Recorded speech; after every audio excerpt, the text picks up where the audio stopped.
ఓం శ్రీ పరమాత్మనే నమః. శ్రీ పురాణ పురుషోత్తమాయ నమః. శ్రీ శివమహాపురాణము 2వ సంహిత రుద్ర సంహిత. ఈ రుద్ర సంహితలోని తృతీయ ఖండము పార్వతీ ఖండములోని 5వ అధ్యాయము మనం తెలుసుకుంటున్నాము.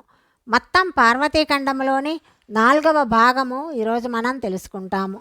ఈ 5వ అధ్యాయములో దుర్గాదేవి మేనకకు ప్రత్యక్ష దర్శనమివ్వడము, మేనక దంపతులు కోరిన వరములతో సంతుష్టులను చేయడము, మేనకకు మైనాకుడు జన్మించటము మనం తెలుసుకుంటాము.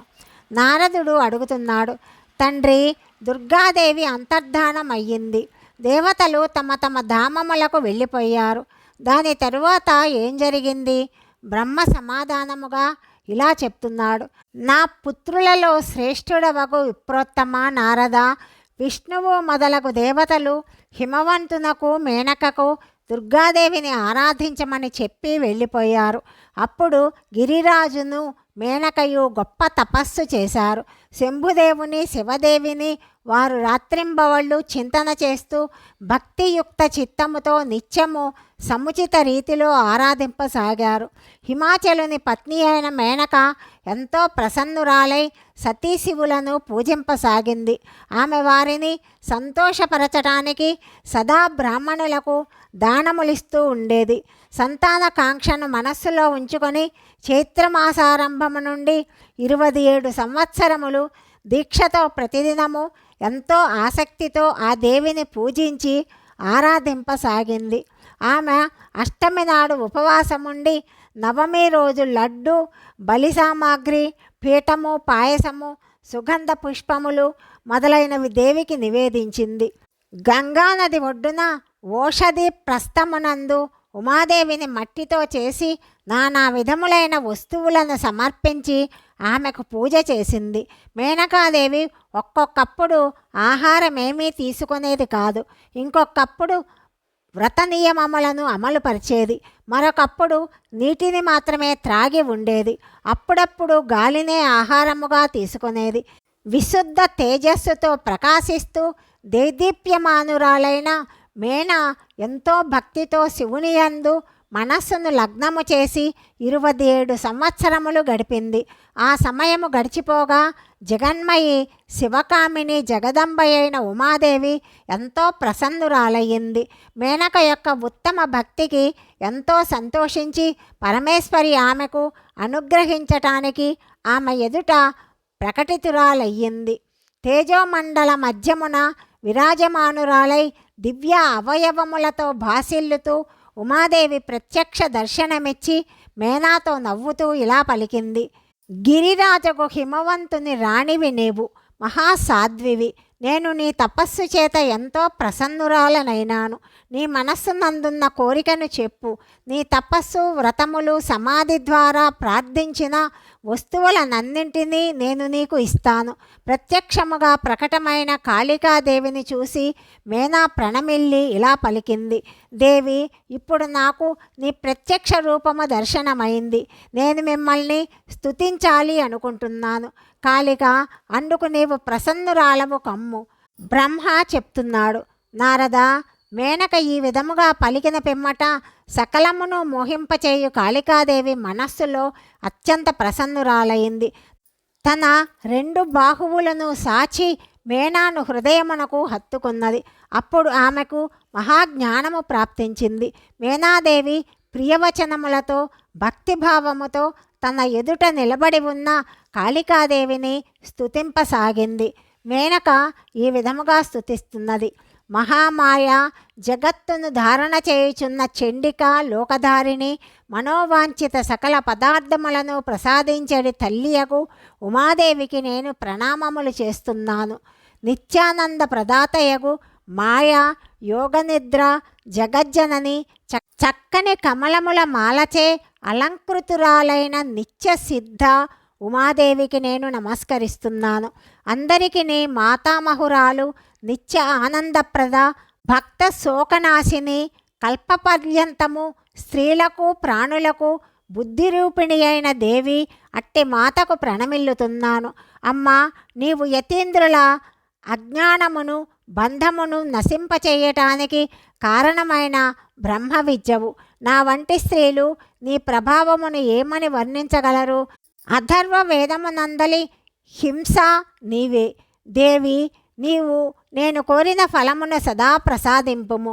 అథర్వ వేదమందలి హింస అంటే చంపుట మొదలగు ప్రయోగములు, అవి కూడా నీవే అని చెప్తున్నాడు. నేను కోరిన ఫలమును ప్రసాదింపుము.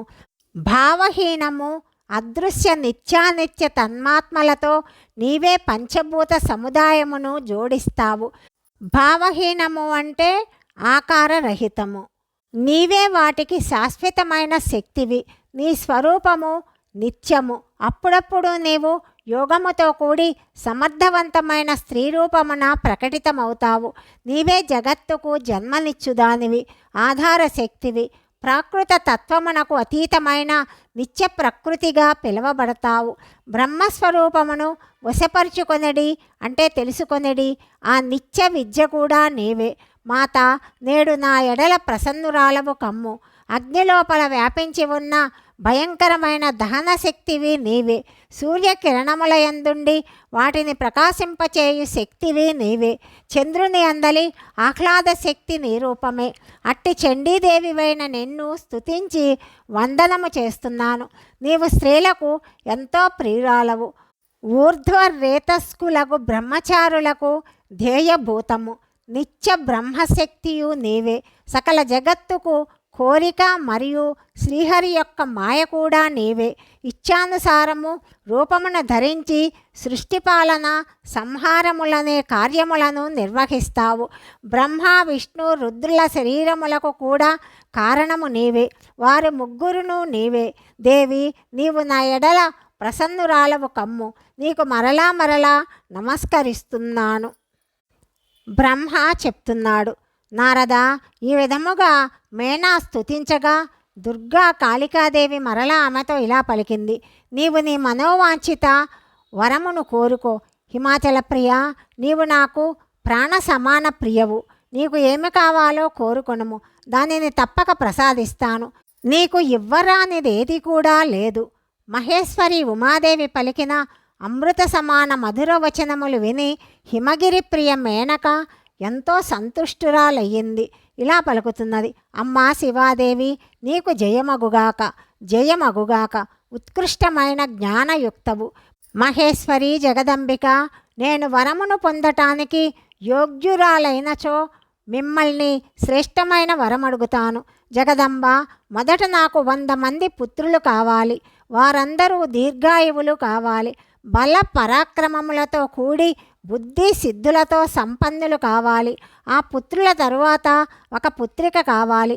ఆమె స్వరూపము చేత గుణము చేత సుశోభితయై 2 కులముల వారికి ఆనందప్రదురాలై ముల్లోకముల యందు పూజింపబడాలి. జగదంబిక శివే, నీవే దేవకార్యమును నెరవేర్చటానికి నాకు పుత్రికను రుద్రదేవునకు పత్నివి కమ్ము. దానికి అనుగుణమైన లీలను చేయుము. బ్రహ్మ చెప్తున్నాడు, నారద, మేనక మాటలు విని ప్రసన్న హృదయముతో ఉమాదేవి ఆమె మనోరథమును తీర్చటానికి చిరునవ్వు నవ్వి ఇలా చెప్తున్నది.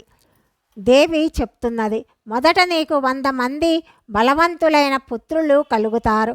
మొట్టమొదట జన్మించినవాడు అందరికంటే ఎంతో బలవంతుడు, ప్రముఖుడు అవుతాడు.